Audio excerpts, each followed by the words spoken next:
So, the Culling Game officially has a brand new rule, and today we're explaining how it changes everything and why Yuji joined the Culling Game before anyone else. To start things off, at the end of episode 6, this shikigami appeared out of nowhere, and the name of this shikigami is Kogane.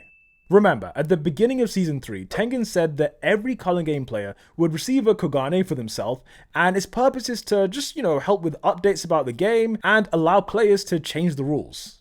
Now, one of these players is Hajime Kashimo, and for the last week, he's been killing players left and right inside one of the 2 Tokyo colonies. In fact, in this scene, his score was 200 points, meaning he single-handedly wiped out 40 other sorcerers. The problem for Kashimo is that he genuinely wanted a challenge, and so far everyone that he's come up against has been underwhelming.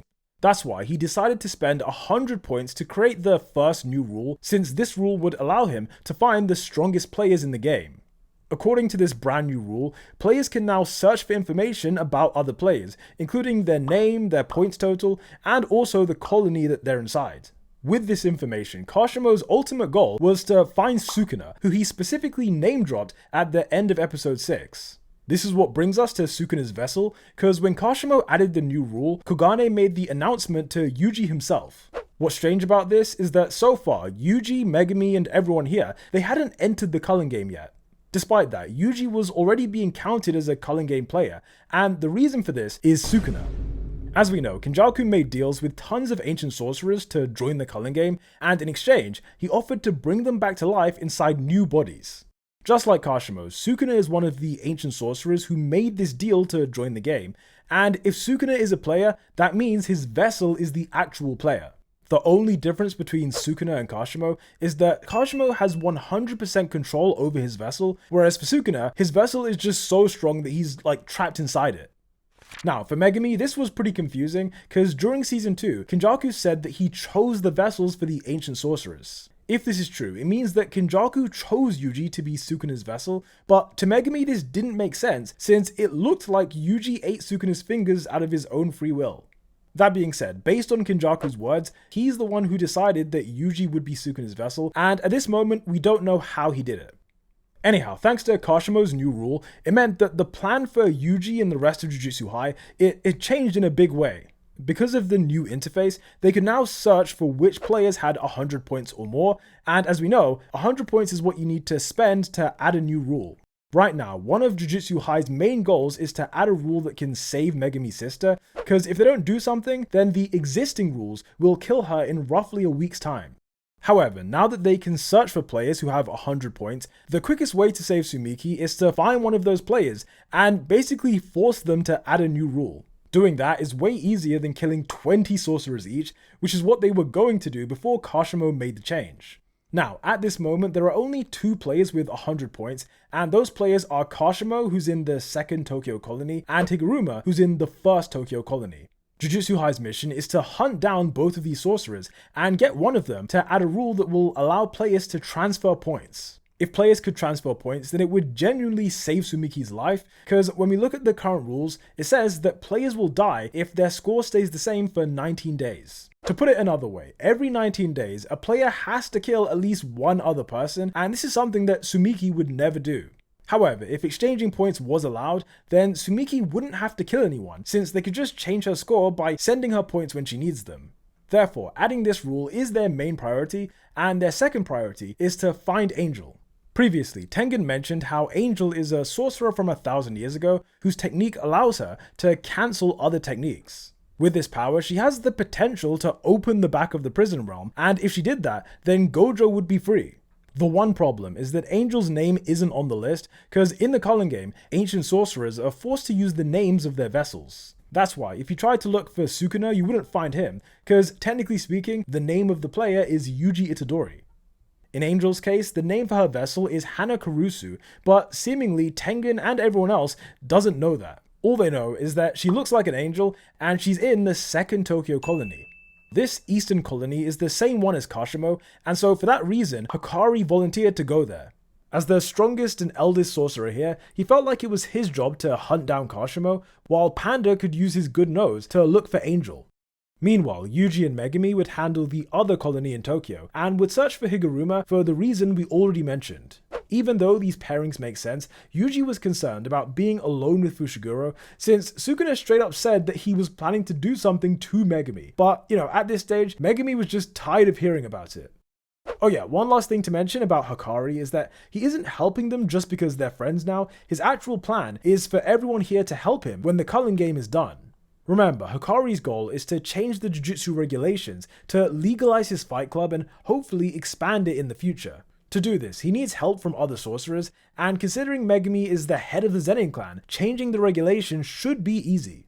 This information was a huge surprise to Hikari, as in it genuinely had him tweaking, but his one concern was that the Zenin might try to take over the fight club for themselves. This is why he wanted to be on Megumi's good side and be his friend, but this conversation did happen before Maki wiped out the clan.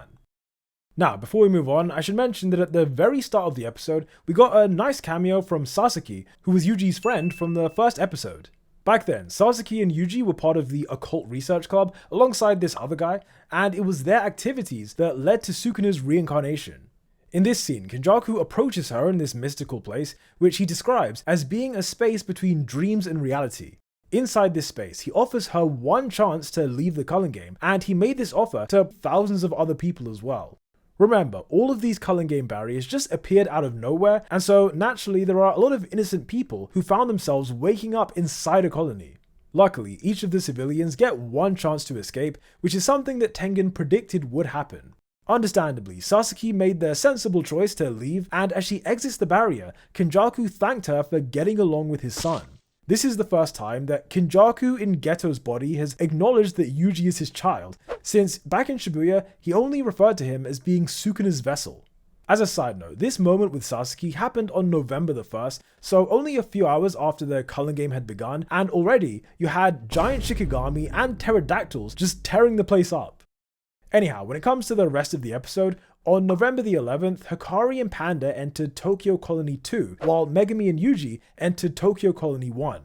Just before they went in, Fushiguro warned Yuji about the ancient sorcerers, since sorcerers from the past don't value life in the same way, and unlike the awakened sorcerers, they all willingly signed up for the Culling Game. This means they're likely to be ruthless killers like Kashimo, so there isn't going to be much room for talking and negotiations. At this stage, Megumi's theory is that Higuruma and Kashimo are both ancient sorcerers, so to get either of them to make a new rule, you can't ask nicely, you're basically going to have to force them to do it.